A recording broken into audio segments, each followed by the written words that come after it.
Narito na ang wakas ng mundo. Ang kwento ay nagsisimula sa lungsod, sa loob ng silid ni Jung Min-jun, sa umaga.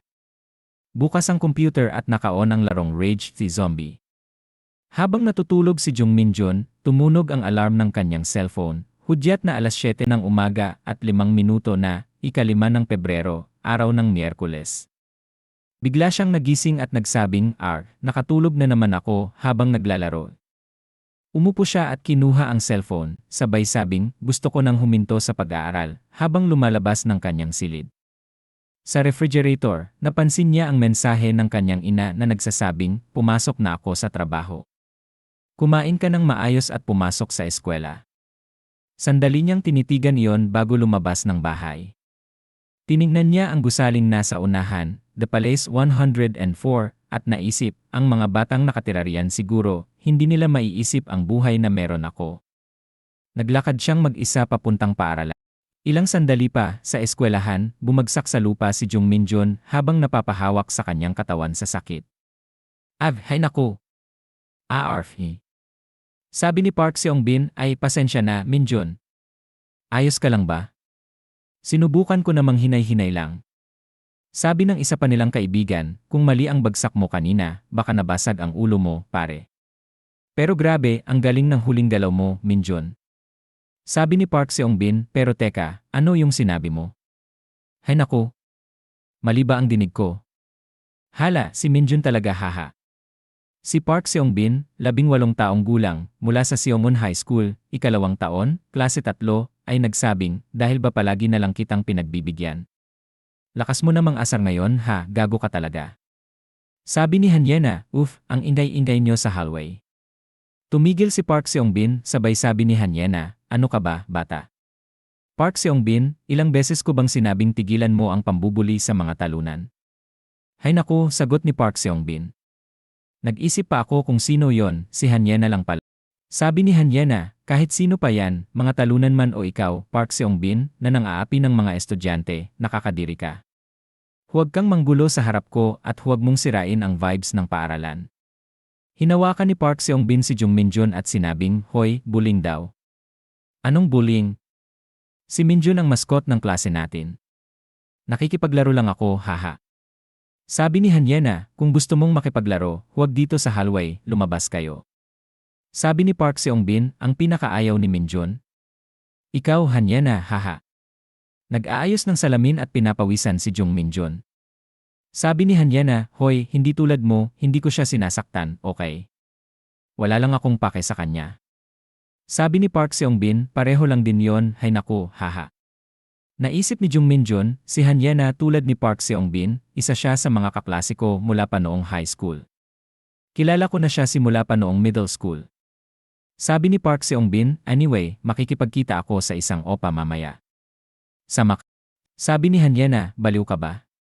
Pagkatapos ng nangyari nung huling beses na sumama ako sa iyo, hindi na ako sasama sa kahit ano na nandun ka. At sa lahat ng lugar, sa basement pa ni Jung Min-jun, nakakatakot sobra. Naisip ni Jung Min-jun, nakatira siya sa social na apartment complex na kita mula sa bahay namin. Ang mga magulang niya ay direktor ng ospital at isang profesional, sobrang yaman, tipong gintong kutsara. Aktibo siya sa social media tulad ng TikTok at Instagram, at siya ang ultimate social butterfly, pinakasikat sa lahat. Bukod pa dyan, mahusay din siya sa pag-aaral at kabilang sa mga nangunguna sa klase. Narinig kong nagpe-prepare siya mag-aral sa United States next year. Para siyang perpektong babae na walang kulang. Nang mapansin ni Hanyena na tinitingnan siya ni Jung Min-jun habang pumapasok sila sa silid-aralan, naisip ni Jung Min-jun, pero kung may isa mang kapintasan. Yun ay ang pagtingin niya sa mga mahihirap na tulad ko na parang wala kaming kwenta. Sabi ni Hanyena, anong tinitingin-tingin mo dyan? Sabi ng kaibigan niya, yade haha. Naisip ni Jung Min-jun, kailan ba nagsimula ito? Noong 8th grade, unang beses kaming naging magkaklase. Pinilit kong makipag-usap sa kanya. Sabi ni Jung Min-jun, excuse me. Pauwi ka na rin ba? Lumingon si Hanyena at sinabing, hoy. Ang baho mo, pwede ba, huwag mo akong sundan? Kung pareho tayo ng daan, mauna ka na lang o dumaan ka sa iba. Naisip ni Jung Min-jun, doon ko unang napagtanto. Sabi ni Hanyena, at saka, ayoko talagang makipag-usap sa gaya mo. Naisip ni Jung Minjun, galit na galit sa akin si Hanyena. At amoy mahirap pala ako. Kung isipin, si Hanyena palaging mabango. Ganoon ba ang amoy ng mayayaman? Karaniwan, kapag galit sa iyo ang isang tao, nawawala rin ang damdamin mo sa kanya. Sabi ni Hanyena, nakakainis kahit sa high school, dito pa rin ako katabi ng taong to. May gusto bang makipagpalit ng Naisip ni Jung Minjun, kahit palagi kaming napupunta sa isang eskwelahan at klase, at palaging ako'y kinukutya at minamaliit ni Hanyena, hindi ko pa rin maintindihan ng malinaw ang nararamdaman ko para sa kanya. Totoo bang gusto ko pa rin siya? Ito ba ang tunay na damdamin ng isang talunan? Umuusbong ang damdamin para sa isang taong palaging nambabastos at namamaliit sa akin. Ang ironic, di ba? Pero ngayon, pagod na ako sa katawan dahil kay Park Seong-bin at wasak na rin ang emosyon ko dahil kay Hanyena. Mula noon hanggang ngayon. Dahil sa parehong miserable na sitwasyon araw-araw. Natutunan kong mahiya sa sarili kong buhay at maramdaman ang kahihiyan. Ilang sandali ang lumipas sa labas. Sabi ni Oh Bayong-jun, Sunho. Alam mo ba na grabe ang anim lineup ngayong quarter? Baka may alam kang isa sa mga original. Sabi ni Bae Sunho, hindi na ako gaanong interesado sa anime ngayong taon. Pero sa palagay ko, ngayong araw ang offline event ng Rage. Sabi ni Oh Bayong-jun, kung wala lang klase, naka-attend na sana ako ng event kaninang umaga. Sabi ni Bae Sunho, pero seryoso, sino ba namang magsiset ng offline game event sa weekday ng umaga? Sabi ni Oh Bayong-jun, hindi ako interesado sa mga game event, mas gusto ko pang pumunta sa concert ng Lumina. Sabi ni Bae Sunho, edi tara.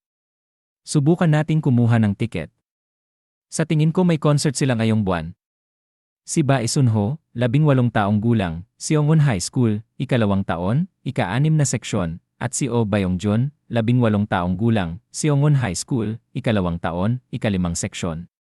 Isip ni Jung Minjun, sina Sunho at Bayong-jun, na hindi ko kaklase sila lang ang mga kaibigan ko na katulad ko, pero sinuwerte lang talaga sila sa mga kaklase, kaya walang nambubuli sa kanila. Sabi ni Oh Bayong-jun, Minjun, gusto mo bang sumama sa amin? Sa Lumina concert. Isip ni Jung Minjun, sobrang swerte nila.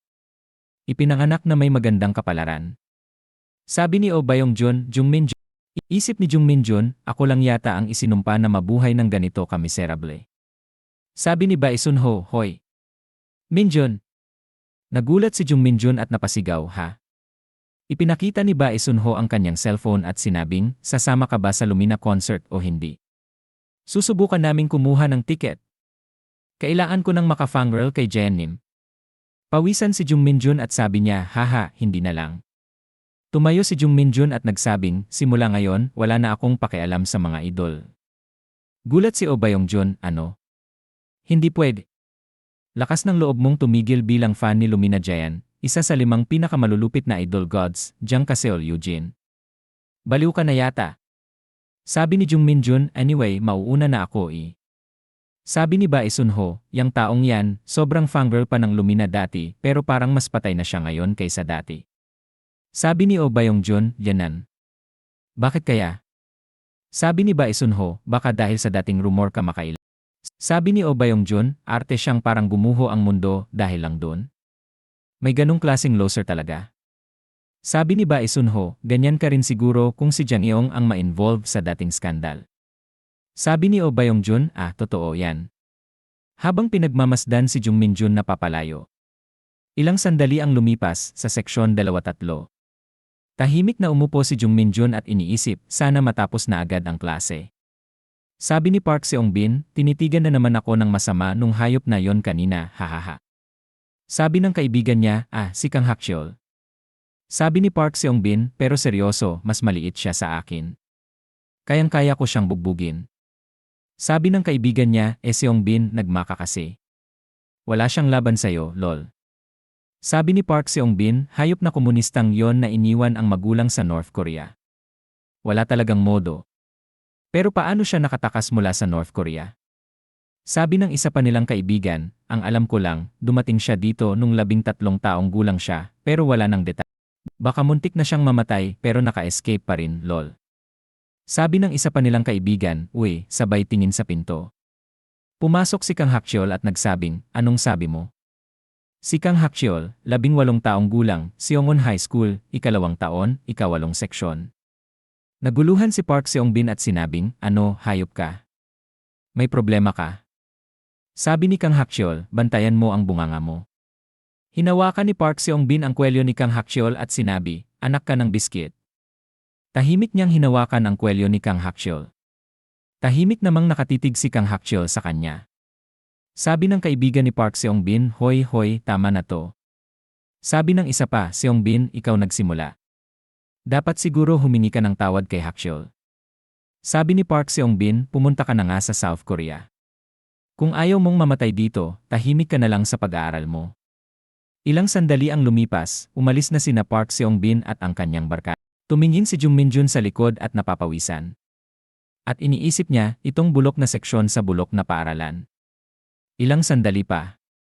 Umuwi na si Jung Minjun at iniisip niya, simula bukas, titigil na ako sa bulok na paaralang ito. Yan ang shortcut sa kaligayahan sa impyernong buhay ko. Simula bukas, hindi na ako babalik sa paaralan kailanman. Biglang sumigaw si Park Seongbin, hoy. Nagulat si Jung Minjun at tumigil. Tiningnan niya si Park Seongbin at nagtataka. Sabi ni Park Seongbin, ayos, perfect timing, haha. Bibili sana ako ng yosi, tulungan mo naman ako. Lol. Pakiusap lang dun sa lola sa tabi para siya na lang ang bumili sa convenience store. Isip ni Jung Minjun, hayop ka, titigil na rin naman ako sa pag-aaral, hindi na kita makikita pa kailanman. Dapat kahit isang beses murahin ko yung hayop na yan. Pero si Minjun, imahinasyon lang, walang gawa, habang lumalakad palayo si Jung Minjun, naguguluhan si Park Seongbin, ha? Hoy! Jung Minjun, hindi ka ba lalapit? Binabypass mo ba ako? Sabi ng kaibigan niya, grabe, ano to? Baliw na si Minjun, lol. Deadma kay Seongbin? Tawang-tawa ako. Sabi ng isa pa niyang kaibigan, bro, ano yan? Si Park Seongbin, nawasak ang ego, ay nagsabi, hayop na to, yung. Ilang sandali ang lumipas, sa isang construction site. Sabi ni Jung Minjun, sabi ni Park Seongbin, itong baliw na ina, bakit ang daming kalokohan ngayong araw? Itong basura na walang kwenta, dapat ba natin siyang patayin ngayon? Masya ka na ba, ha, tangina ka? Sabi ng kaibigan niya, swear, hindi ko alam, sabi ng isa pang kaibigan, tinutulungan ko na si Seongbin, pero sumuko na ako. Kahit mamatay pa si Minjun ngayon. Sabi ni Jung Minjun, patayin mo na ako Nagulat si Park Seongbin at naguguluhan. Sabi ni Jung Minjun, patayin mo na ako, please kasi hindi ko na kayang mabuhay pa. Sabi ni Jung Minjun, hay, ngayon, medyo naawa pa ako sa'yo, Seongbin, haha. Well, nagalit si Park Seongbin at nagsabi, hayop ka. At sinipa ni Park Seongbin si Jung Minjun. Sabi ni Park Seongbin, hoy, makinig ka. Kung isipin mong isusulat ko ang pangalan ko sa suicide note mo at mamamatay ka, maghanda ka. Kasi pagkatapos mong mamatay, pupuntahan ko ang nanay mo na iwanan at papatayin ko siya. Sabi ng kaibigan niya, hua. Seongbin, sobra na yata yan kanina. Sabi ng isa pang kaibigan, damnin. Sabi ni Park Seongbin, tumahimik kayo lahat. Tara na. Habang nakahiga si Jung Minjun sa lupa. Ilang sandali ang lumipas. Naglakad si Jung Minjun mag-isa at iniisip, sana bukas magtapos na ang mundo. Habang tahimik na naglalakad pa uwi, iniisip niya, well, hindi ba't mas mabuti pang mamatay? Habang tinitingnan ang langit, iniisip niya, kung mahulog ako mula sa mataas na lugar, tapos na ang lahat. Wala na akong kailangan. Wala nang dahilan para mabuhay pa ako sa ganitong miserable na buhay. Biglang sumigaw si Hanyena, hoy. Tumingin si Jung Minjun sa likod, naguguluhan, at tiningnan si Hanyena.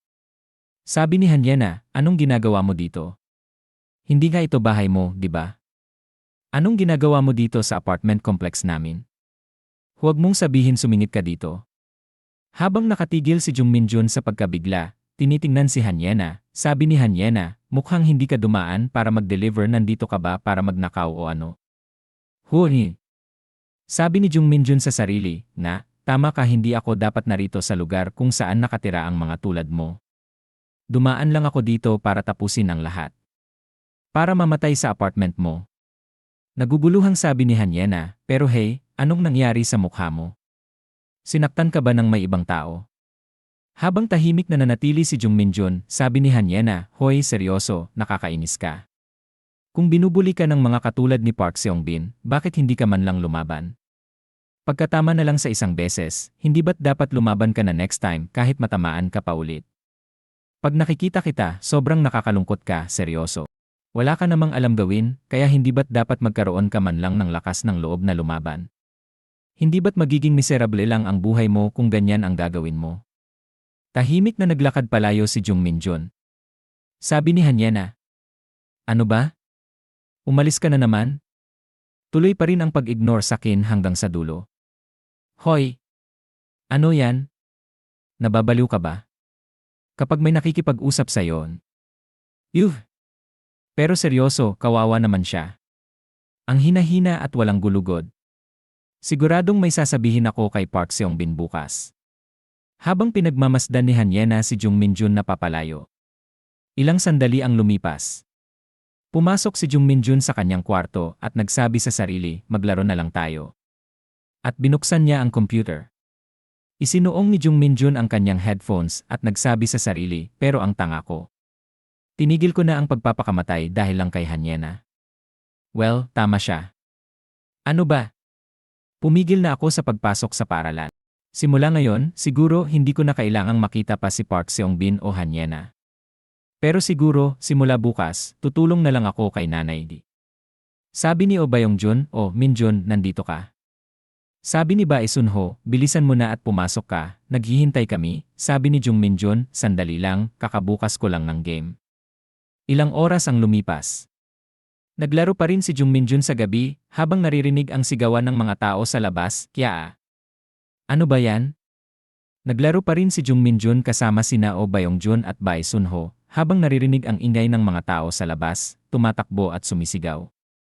Sabi ni Jung Minjun habang naglalaro, "Hindi diyan, dito, 3 zombies." Okay, tapos na. Sabi ni Bae Sunho, "Hoy, may nangyari." Siguro kailangan ko nang umalis sandali, naguguluhang sabi ni Jung Minjun, "Ha? Biglaan? Hoy, tapusin muna natin tong round bago ka umalis. Kaya pa nating tapusin ito sa loob ng 10 minuto." Sabi ni Oh Byung-jun, "Minjun, kailangan ko rin yata umalis." Naguguluhang sabi ni Jung Minjun, "Ano? Pati si Byung-jun alis din." Tumingin si Jung Minjun sa orasan at nagsabi, "Anong oras na ngayon? 10:00? Ganoon na kabilis?" Sabi ni Oh Byung-jun, "Ano ba yan? Nakita mo ba yung balita kanina? Grabe, kalituhan." Sabi ni Jung Minjun, "Ha? Anong balita?" Biglang narinig ni Jung Minjun ang malakas na ingay. Naguguluhang tinanggal ni Jung Minjun ang kanyang headphones at nagsabi, "Anong nangyayari?" Lumabas si Jung Minjun mula sa kanyang kwarto at nagsabi sa sarili, "Ano ba?" Sabi ni Jung Minjun, "Sino ka?" Habang gumagalaw ang doorknob, sabi ni Jung Minjun sa sarili, "Wala akong pakialam." "Sino to, seryoso? Ang creepy." Sumilip si Jung Minjun sa pifo. Sabi ng kapitbahay niya, "Tulungan mo ako eh." Naguguluhang sabi ni Jung Minjun, "Kapitbahay ko sa taas." Sinabi ng lalaki ng creepy, "Buksan mo ang pinto." Jung Minjun ay nagsabi, mali na naman ba ng palapag ang delivery?" Habang binabangga ng lalaki ang kanyang ulo sa pinto, sinabi ni Jung Minjun sa kanyang sarili, "Lasing na naman tong mama na to eh." Hinawakan ni Jung Minjun ang doorknob at dahan-dahang binuksan ang pinto. At dito na nagtatapos ang video natin ngayon. Maraming salamat sa panonood, sobrang na-appreciate ko kayo lahat. Kung nagustuhan nyo ang content, huwag kalimutang i-like at mag-subscribe para hindi nyo ma-miss ang susunod na mga videos. May gusto kayong sabihin o may tanong? Mag-comment lang sa baba, gusto kong marinig ang opinyon nyo. Hanggang sa susunod mga kagoto. Stay awesome, stay curious, at kita-kits sa next video.